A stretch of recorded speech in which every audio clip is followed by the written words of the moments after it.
Hi guys, అందరికీ good morning. Morning బ్రేక్ఫాస్ట్లోకి దొడ్డు రవ్వ ఉప్మా ఎలా తయారు చేసుకోవాలో చూద్దాం రండి. ముందుగా పొయ్యి మీద కడాయి పెట్టుకొని ఆయిల్ పోసుకోవాలి. ఆయిల్ వేడెక్కిన తర్వాత జీలకర్ర ఆవాలు వేసుకోవాలి. జీలకర్ర ఆవాలు కొంచెం ఫ్రై అయిన తర్వాత శనగపప్పు వేసుకొని శనగపప్పు ఫ్రై అయిన తర్వాత పల్లీలు వేసుకోవాలి. పల్లీలు కొంచెం మంచిగా ఆయిల్లో ఫ్రై అయిన తర్వాత మంచిగా కలుపుకోవాలి. కలుపుకున్న తర్వాత మంచిగా ఫ్రై అయినాక పచ్చిమిర్చి, ఆనియన్, కరివేపాకు వేసుకోవాలి. అవి మంచిగా ఆయిల్ ఫ్రై అయిన తర్వాత మంచిగా కలుపుతూ ఉండాలి. ఫ్రై అయిన తర్వాత కొంచెం అల్లం వెల్లుల్లి పేస్ట్ వేసుకోవాలి. అలాగే వేసుకున్న తర్వాత మంచిగా కలుపుకొని సాల్ట్ కూడా తగినంత సాల్ట్ వేసుకోవాలి. తగినంత సాల్ట్ వేసుకొని మంచిగా కలుపుకోవాలి. కలుపుకున్న తర్వాత ఆనియన్స్, పచ్చిమిర్చి మంచిగా అన్నీ ఫ్రై అయిన తర్వాత ఒక గ్లాసున్నర దొడ్డు రవ్వ తీసుకున్నా నేను. గ్లాసున్నరకి 3 గ్లాసుల నీళ్ళు అనేటివి పోసుకోవాలి.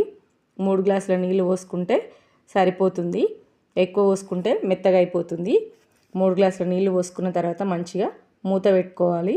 మూత పెట్టుకుంటే ఫ్రై అయిపోయి మంచిగా నీళ్ళు అనేటివి మంచిగా వేడెక్కి మసులుతాయి. మసిలిన తర్వాత రవ్వ అనేది వేసుకొని మెల్లగా స్టవ్ అనేది సిమ్ చేసుకొని మంచిగా కలుపుతూ ఉండాలి. కలిపిన తర్వాత మంచిగా మూత పెట్టుకోవాలి.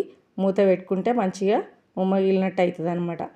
ఉమ్మగిలిన తర్వాత మంచిగా ఒక 10 నిమిషాల తర్వాత మూత తీసి మంచిగా కలుపుకోవాలి. దొడ్డు రవ్వ ఉప్మా రెడీ.